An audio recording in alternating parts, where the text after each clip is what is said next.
Oye, siguiendo por esta ruta de lugares paranormales en Santiago, llegamos hasta el Cerro Santa Lucía, ex Cerro Huelén o Cerro Dolor Salfate.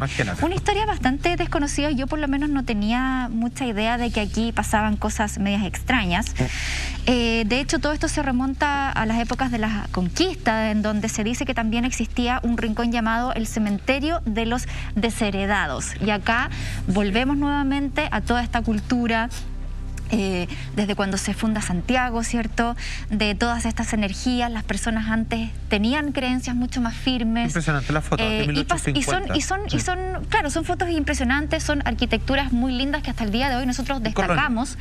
Y son lugares que sí vivieron batallas, por ejemplo, enfrentamientos, vivieron muchos sacrificios. Entonces, de alguna u otra manera, resguardan todo lo vivido en aquellas épocas que hasta el día de hoy se sigue manteniendo. Fíjate que haciendo uso, digamos, de otros idiomas indígenas, otras lenguas, los nativos chilenos le llamaban Huelén, como tú bien decías, significa dolor. Ahora, es curioso, generalmente a las montañas o apus se les venera. Las montañas, todas las culturas dicen que son altas concentraciones de energías de la naturaleza, protectoras, reguladoras de la conciencia humana, etcétera, etcétera. Sin embargo, a este le pusieron dolor. Y lo evitaban, fíjate, como que no hacían mayores cosas ahí, y generalmente se ocupaba, como decíamos, como campos de batalla o puntos estratégicos más en altura. ¿Qué es lo que pasa? El término condenados o desheredados existe en distintos países, más o menos de esta época, y es cómo se le denomina a una persona que cometió suicidio, que está completamente desheredado porque hizo alguna tontera dentro de la familia y finalmente lo expulsan, o también porque es una persona que no pasó por todos los protocolos o por todos los sacramentos de la iglesia y por lo tanto es una persona condenada, su alma, claro, si le llega a pasar algo. Y sucede que en este rincón, en uno de los rincones de este cerro que estamos viendo, había un sector para enterrar a esas personas, personas que ni su familia, ni la sociedad, mucho menos los poderes políticos de la iglesia querían saber de ellos. Ojalá que nos olvidemos de que ellos alguna vez existieron, porque son personas que no están dentro del canon de nosotros. Y ahí los iban a dejar. Insisto, esto está pegado, está al lado de la Biblioteca Nacional, o sea, está a 30 pasos, digamos. ¿Podría haber conexión por debajo? Tiene conexiones porque incluso antiguas logias secretas, como las logias lautarinas, ocupaban una cantidad de callejones que hay por debajo de este cerro y donde los grandes próceres de la patria se juntaban para tomar decisiones de carácter social, país, administrativo y también algunas decisiones de su propia logia en donde la magia, lo esotérico, lo paranormal no está ausente. Entonces estamos hablando de un cerro que tiene una potencia y que ya los indios de cierta manera la hacían en el quite, o sea, los indígenas, perdón. Qué importante lo que tú decís, Salfate, porque lo hemos revisado en distintos capítulos. Los grandes héroes, por decirlo de alguna forma, de la patria en nuestro país, fundamentaban muchas de sus decisiones con la ayuda de distintos psíquicos, distintos medios. Algunos héroes y otros no tan héroes, según cómo se lea la historia. Se basaban mucho en eso. Entonces yo me imagino, más allá de, no he leído mucho, no soy un experto en ese tema, que también el sacrificio en pro de, la brujería en pro de, es algo que atravesó gran parte de la historia de nuestro país. De hecho, más en un lugar como el que estamos mostrando, justamente en el que estamos viendo, el que estamos hablando, Cerro Santa Lucía. La magia fundacional de Chile. El nivel de energía, pero de energía negativa, el nivel de sufrimiento, el nivel de sacrificio, lo conecta un poco con lo que hablábamos en el monasterio de las monjas clarisas. Eso es algo que por algún lado tiene que ir explotando. Por algún lado yo siento que son almas que efectivamente están como desterradas, designadas al limbo, al infierno, donde tú quieras, y por algún lado esa energía tienen que ir soltándola. Entonces, claro, a lo mejor el presentarse, el estar perdidos en un limbo constante, en un loop constante, en una película constante, es como la forma que tienen ellos de ir liberando la energía que no solamente de los cuerpos, sino que también del lugar. Pero ¿qué dice la historia con respecto a eso? O lo que se cuenta dentro de esta magia negra, como tú bien mencionabas.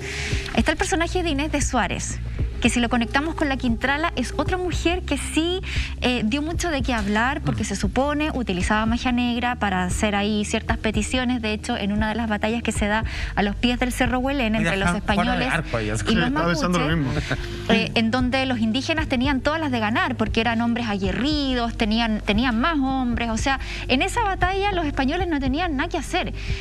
Y cuenta la historia o la leyenda que Inés de Suárez habría subido hasta la cima del Cerro Huelén, habría hecho ahí algunas invocaciones y se le habría aparecido en el cielo una imagen, una silueta de un guerrero con un escudo montado en un caballo, en donde ella le pide, a cambio de unos sacrificios humanos, porque también se le atribuye a ella la decapitación de ciertos caciques, ¿cierto? Sí. Entonces esos ella... son los desafiantes de la muerte que hablábamos la otra vez. Exacto. Son esos poderes, esas criaturas humanas que exigen cosas a cambio y te conceden milagros. Y ella lo habría hecho para poder, en el fondo, los españoles ganar este enfrentamiento. Los indígenas le llamaban bruja ya. Exacto. Y de hecho, en esa batalla puntual que se da a los pies del Cerro Huelén, retroceden los indígenas, siendo hombres mucho más corajudos de alguna manera, y se van con mucho miedo después de ver esto que aparece en los cielos, que nadie le pudo dar alguna explicación, y que después los españoles, contada con su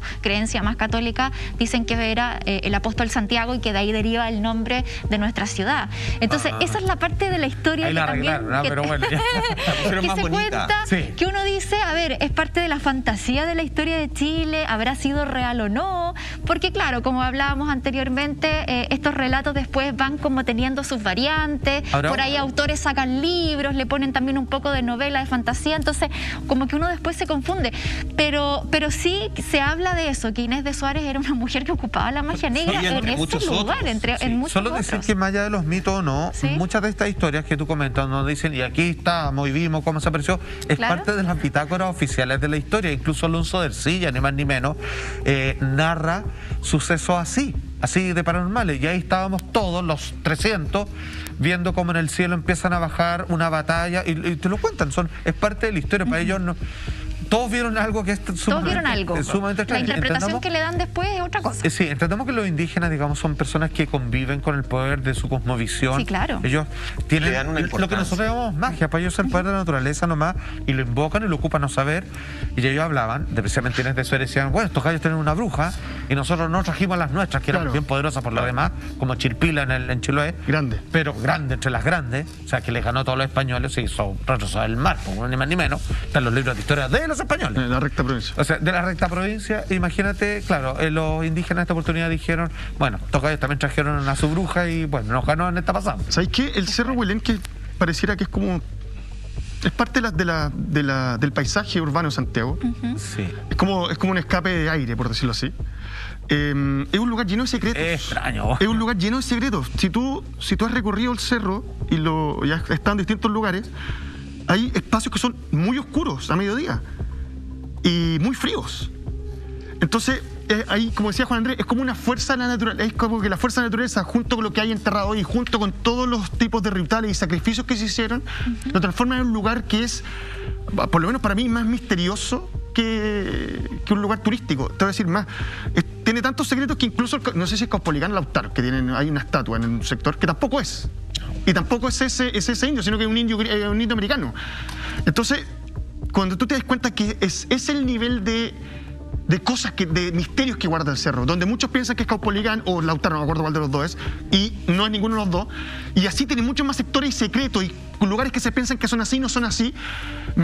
A mí por lo menos me parece que es un espacio que... paréntesis, solamente, el Cerro San Cristóbal tiene una virgen arriba. Sí. Se supone que esa virgen la colocaron por dos razones, es una de las historias. Para que nos proteja de ese volcán, porque es un volcán, y para que nunca explote, porque imagínate si explota el Cerro San Cristóbal, se acabó todo, digamos. Seríamos. Y la otra es que por ningún motivo podía colocarse en el Cerro Santa Lucía. Santa Lucía se llama ahí todo, o Huelén, porque ahí poner a la Virgen ahí ya era un sacrilegio, porque el cerro tenía una carga terrible para o sea, ya un cerro maldito. Claro. Exacto, y solamente para terminar, yo no sé si la palabra es maldito, a mí me parece que, y de todas las veces que lo he visitado, porque lo encuentro un lugar que es maravilloso en el Santiago, Peligroso hoy día por lo demás. Sí, claramente. Pena, pero... Bueno, peligroso por los dos lados, en el fondo. Si no te roban el teléfono, te van a robar el poco de bondad que te queda adentro, el alma. Voy a pensar siempre que es un lugar... A ver, ¿sabéis lo que me llama la atención? Que en Santiago ya hemos pasado por la Biblioteca Nacional, pasamos por el edificio de la Quintal, ahora estamos viendo el Cerro Huelén. Son lugares que se dejaron ahí. Es como, bueno, acá pasó esto, aquí pasa esto es terrible, ya, pero hagamos vista gorda a un lado y sigamos con nuestra vida como si no pasara nada. Y yo te puedo apostar que todas las cargas que se encuentran en esos lugares, de alguna u otra manera, afectan el modo en que Santiago, como ciudad, como ente viviente, se manifiesta. Y lo sigo pensando. Es casi indudable. Yo no podría decirte que, a ver, y me ha tocado estar en limpiezas donde no ha funcionado. Alguna vez me tocó estar con alguna bruja en limpieza y la limpieza no funcionó y empeoró la situación. Entonces no es como llegar y decir, oye, vamos y lo limpiamos y listo. No. Me parece que nosotros no sabemos convivir como ciudadanos santiaguinos con esa energía, con ese sentimiento desconocido. Hay varias culturas que sí. Y que de alguna manera, ¿cachai? Decir que como que todo calza, nos pena diariamente en lo que hacemos como ciudadanos.